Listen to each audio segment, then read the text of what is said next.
আসসালামু আলাইকুম। Hi viewers, আজ আমরা চলে এসেছি পড়ন্ত বিকেলে উড়ন্ত মন নিয়ে ঘুরতে চলে এসেছি রেল লাইনের ধারে। রেল লাইনের ধারে মেঠো পাটার পানে দাঁড়িয়ে এক অর্ধ বয়সী নারী এখনো রয়েছে হাত বাড়িয়ে। রেল লাইনের সেই মেঠো পাটার পানে দাঁড়িয়ে এক অর্ধ বয়সী নারী এখনো রয়েছে হাত বাড়িয়ে। খোকা ফিরবে, ঘরে ফিরবে, কবে ফিরবে নাকি ফিরবে না, সেই রেল লাইনের মেঠো পথটার পানে দাঁড়িয়ে এক অর্ধ বয়সী নারী এখনো রয়েছে হাত বাড়িয়ে। আমাদের ভিউয়ার্স কিছু মনে করবেন না, আপনারা দেখতেই পাচ্ছেন কত সুন্দর জংলি ফুল।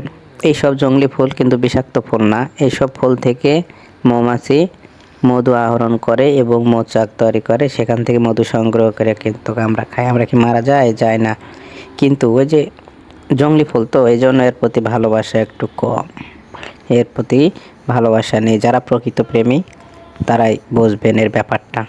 একটা গান আছে না ভিউয়ার্স, গান আর কি বলবো, গান বলতে বলতে ট্রেন চলে এসেছে, একটু সরে দাঁড়াই। সব সময় ট্রেন যাওয়ার সময় 10 হাত দূরে যেয়ে থাকবেন।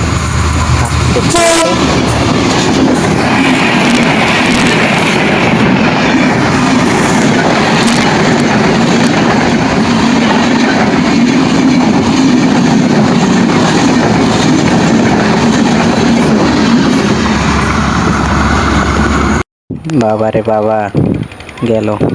ট্রেন যাওয়ার পরে আমার নজরে পড়লো এদিকে একটি ইটভাটাতে আপনারা দেখতে পাচ্ছেন কত সুন্দর সারি সারি করে ইটগুলো তৈরি করে রেখেছে। আর ওখানে বাচ্চাগুলো, ছোট ছোট বাচ্চাগুলো, কচি কাঁচা বাচ্চাগুলো নাচানাচি করতেছে, খেলাধুলা করতেছে। খুব সুন্দর ব্যাপারটা। কিন্তু ইটভাটা এগুলো পরিবেশ বান্ধব না, এগুলো পরিবেশের ক্ষতি, পরিবেশকে নষ্ট করে। তারপরে পাহাড় পর্বত এগুলো কেটে কেটে মাটি নিয়ে এসে এগুলো তৈরি করা হচ্ছে, ফলে অনেক প্রাকৃতিক বিপর্যয় হইতেছে। আর এগুলো হবে, এগুলো কিয়ামতের আলামতের মধ্যে অবশ্যই।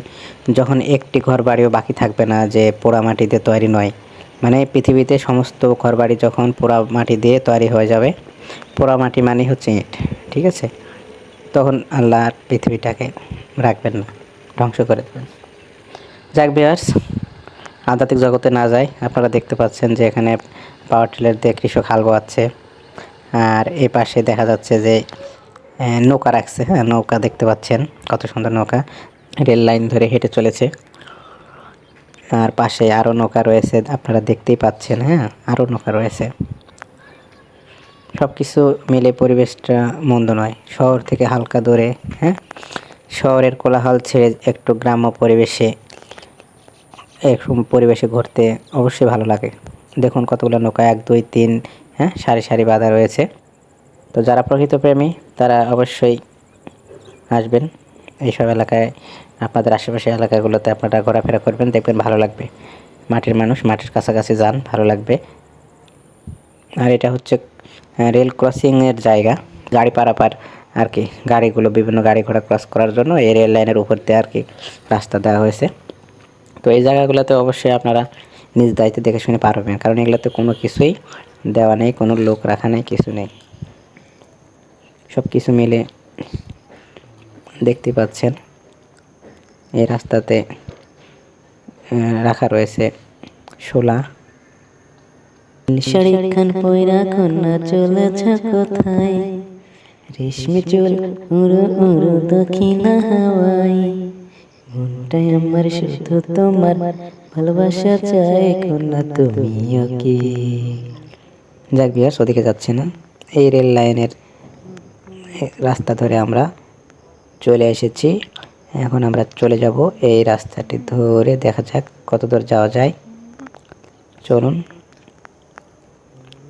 পড়ন্ত বিকেলে উড়ন্ত মন নিয়ে আমি চাঁদের বড় হাজির হয়ে গেছি আপনাদের মাঝে হালকা কিছু গ্রাম্য পরিবেশে দেখানোর চেষ্টা করতেছি ভিউয়ার্স। কারণ এগুলো দেখতে হলে তো ঘরে থাকলে হবে না, রড বালি ইট সিমেন্টের ঘরের ভিতরে থাকলে কি এগুলো দেখতে পারবেন না, এগুলো দেখতে পাবেন না। তাই আপনাদেরকে দেখানোর ব্যবস্থা করে দিলাম ভিউয়ার্স। তাই বলে আপনারা ঘরে তো থাকেন না, ঘর থেকে বাইরে আসেন, দেখতে পাবেন। ওই খাল পার হয়ে ওপার যাওয়া সম্ভব নয় ভিউয়ার্স, তো যাই হোক। চলুন দেখি আমরা একটু সামনে বাড়াই, সামনে যাই। এখানে আবার পিঁপড়ার বাসা রয়েছে। পিঁপড়ার বাসা দেখে একটি কথা মনে পড়ে গেল ভিউয়ার্স, লাল পিঁপড়ার বাসা। প্রকৃতির মাঝে লাল পিঁপড়ার বাসা দেখা যাচ্ছে। তো এই লাল পিঁপড়া দেখে পিঁপড়ার কথা একটা মনে পড়ে, পিঁপড়ার মতো সঞ্চয় করতে হবে, ঠিক আছে? পিঁপড়ার মতো পরিশ্রমী হতে হবে। পরিশ্রম যদি পিঁপড়ার মতো করতে পারেন তাহলে পারিশ্রমিক অনিবার্য, অবশ্যই আপনি পারিশ্রমিক পাবেন। তো চলুন ভিউয়ার্স, আমরা এই সবুজ শ্যামলময় এই সবুজে ঘেরা প্রকৃতির মাঝে একটু হারিয়ে যাই। তুমি আসমানে থাকো প্রভু, আমি জমিনে, তবু তোমারি প্রেম জমে হৃদয় গহীনে। তুমি আসমানে থাকো প্রভু, আমি জমিনে। সম্মানিত ভ্রমণপ্রিয় ভাই বোনেরা, এতক্ষণ আপনাদেরকে বিভিন্ন জায়গায় ঘুরে ফিরে সেই দৃশ্যগুলো আপনাদের দেখানোর চেষ্টা করেছি। প্রকৃতির যে সৌন্দর্য, অপরূপ দৃশ্যগুলো সেটা তুলে ধরার চেষ্টা করেছি। রেল লাইনে ঘুরে ফিরে একটি বিকেলের গল্প আপনাদের উপহার দিয়েছি, ঘুরে ফিরে আপনাদের মাঝে যে গল্প করেছি। ঠিক আছে, আমার চ্যানেলে আরও মজার মজার ভিডিও আছে, আপনারা সেগুলো দেখতে থাকবেন। আরও মজার মজার ভিডিও আপনাদের উপহার দেব। সবাই ভালো থাকবেন। কখনো মিথ্যে বলো না বন্ধু, মিথ্যে সম্পর্ক নষ্ট করে, জীবনকে ধ্বংস করে। বুঝলে বুঝপাতা, না বুঝলে তেজপাতা। খোদা হাফেজ।